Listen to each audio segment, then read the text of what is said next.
Oh, ito yung uniforme ng maintenance. Simulan mo na rin linisin ng lobby.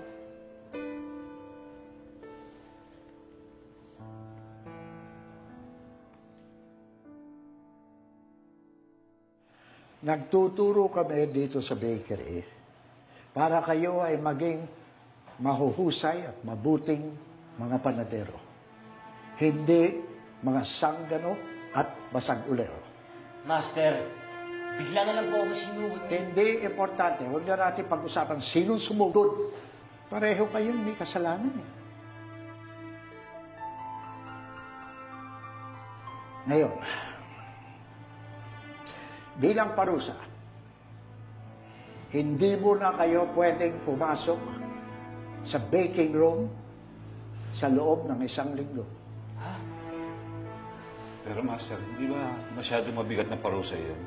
Kung babawasan pa po sila ng 1 linggo, baka 2 hanggang 3 araw na lamang po sila makapag-practice para sa pagsusulit. At isa pa po, Master. 2 taon ang ginugol ko sa paghihintay sa pagsusulit na to. Eh sana inisip mo yan bago ka nagkapagbasang ulo. Pero Master, Isa ka pa.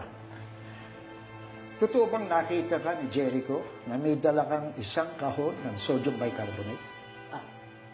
opo, hawak ko nga po yung kahon. Pero hindi ko po alam yun. Hindi ko nga po mabigkas ng tama yung... Tama na.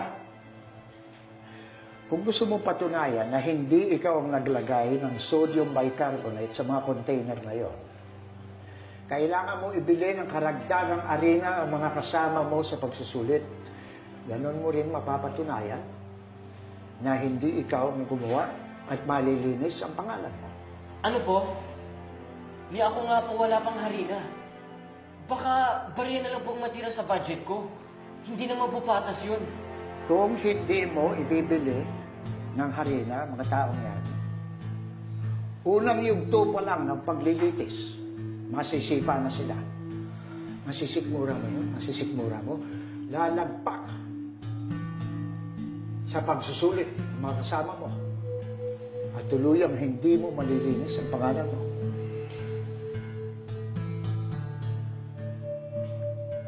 Kailangan palitan ng tinapay nito sa tayo. Makamain po yun, Master. Thank you po. Sige, mag-series na kayo. Series na kayo.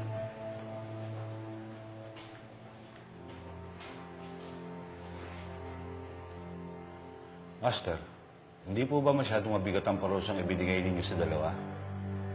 Parang wala na po silang mapupuntahan kundi pagsuko o pagkatalo. Ray, walang mabuting panaderong sumusuko. Pero Master, Bago sumarap ang tinapay, kailangan itong dumaan sa ningas at init ng pugon. Pagsubok lamang ang siyang lilinan at magpapakinis sa pagkatao ng sino man sa mundong ito.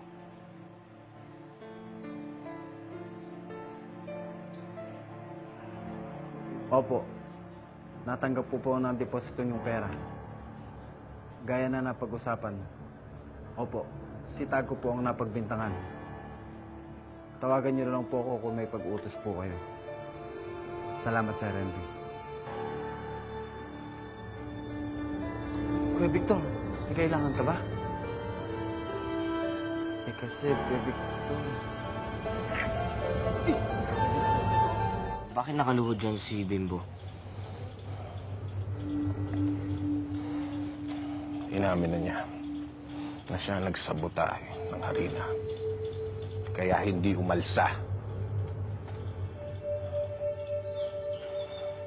Tapos, siya rin nagsira ng gas hose ng oven. Kaya sumabog. Inamin rin niya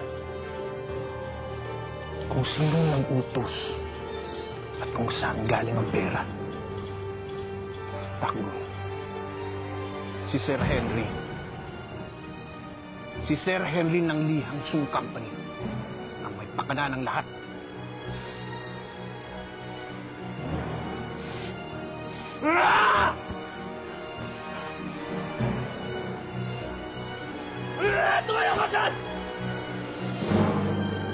Totoo ba yan? Ha? Tawarin mo ako, Tangko. Totoo ba yan? Tawarin mo ako. Bimbo! Hindi mo alam kung gaano kahalaga sa akin to! Alam ko mali. Pero nasiro mo ako sa pera. At sa pinakako niya, pagtatayo niya ako sa sariling bakery. Sinabi niya, dito pa rin niya mga pangarap ko. Paano naman ang pangarap ko? Ha? Awa na kayo. Patawarin mo ako, Tangko. Takbo. Gusto mo iharap na natin kay Master yan para tuluyan na malinis ang pangalan mo. Ano po ako, Tangko? Tawarin mo ako. Sabi ko, tumulyo ka dyan!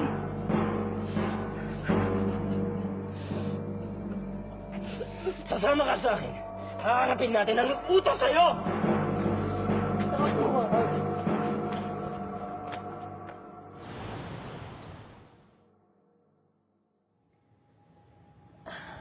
Ano bang gusto mong sabihin sa akin at pinapunta mo pa ako dito? Gusto ko makita magliwanag ang mukha mo. Kapag nalaman mo nilipat ko ng maintenance department si Eunice. Magliwanag? Ano ba, Henry? Punding-pundi na ako sa'yo. Hindi bang usapan natin, patatalsikin mo yung malanding yan dito sa kumpanya na hindi na siya makabalik pa? Di ba yun naman ang usapan? Matalino si Eunice. Alam niyang pwede siya magsampa ng kaso kapag tinanggal natin siya ng walang malinaw na dahilan. Pero mas matalino ka sa kanya, Henry. Kung wala kang mahanap na butas, gumawa ka ng butas.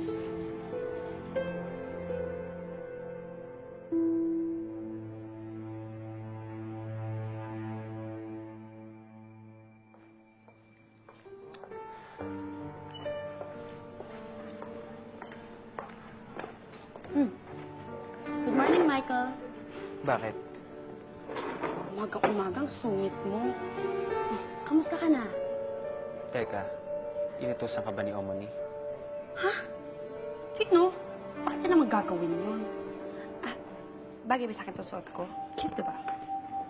Kung wala ka din naman sasabihin may katuturan, aalis na ako. Wait, Michael. Si Eunice.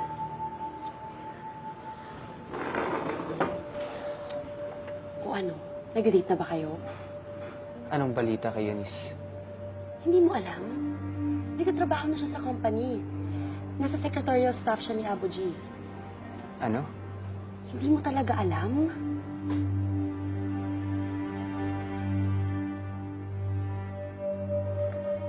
Wait, Michael!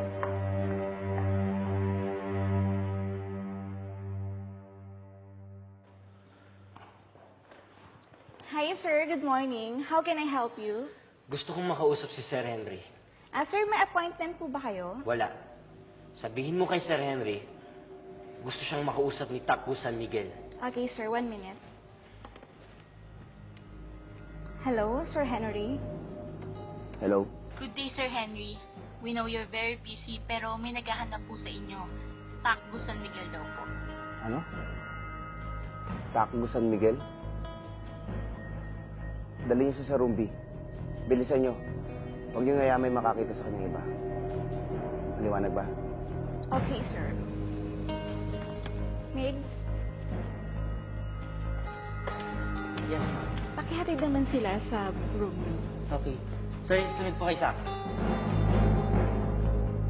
Migs, huwag mo silang idadaan sa main hallway. Okay.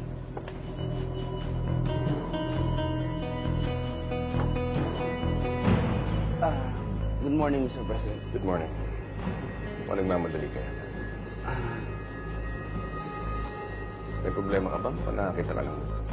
Okay lang ako, Mr. President. Medyo marami na ako dapat na sinusunod.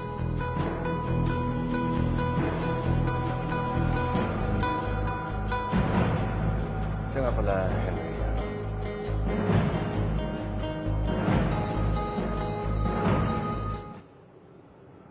Nawala sa isip ko yung sasabihin ko sa'yo.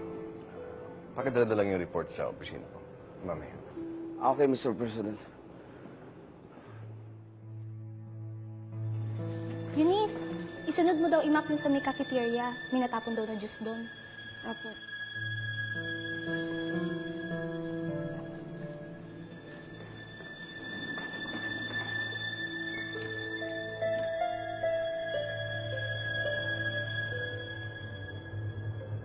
Ang lakas naman ng loob mong tumuntong sa teritoryo ko. Alam ko na ang lahat. Pagpapasabog mo sa Oren, pagsabotahe mo sa Harina, anong gusto mong gawin ko? Magsumbong ako sa mga pulis? At ilantad lahat ng bahong tinatago mo? Ano kaya kung puntahan ko si Mr. President? Para sabihin nagbalik niya ang kanyang anak. Yun naman kinakatakot mong mangyari, hindi ba? Hindi ako natatakot sa'yo. Isa pa, hindi ka niya naman tinuring na anak. Eh bakit? Bakit kailangan mo pa magpayat ng tao para burahin ako sa landas mo? Bakit? Nag-aalala ka bang magkita pa kami? Nag-aalala. Asa ka pa. Matagal ka niya ng kinalimutan. Para sa kanya, matagal ka ng patay. Ikaw pa ngayon ang mayabang, ha? Kung may katibayan kayo na magpapatibay, na ako ang nag-utos sa kumag na yan, hindi tumawag kayo ng pulis. Eh, hindi ko nga kilala yung kumag na yan. Sir Henry, Ngayon, kung wala na kayong ebidensya, ako, ipakukulong ko kayong tatlo. Dahil sa panggugulo nyo at paninirang puri. Ayok ka! Manep! Takbo. Huwag mong ibaba yung sarili mo sa mga ganyang klaseng tao. Bimbo, umalis na tayo. Tandaan mo, huwag kang tatanggap ng pera sa mga taong kasama pa sa hayop.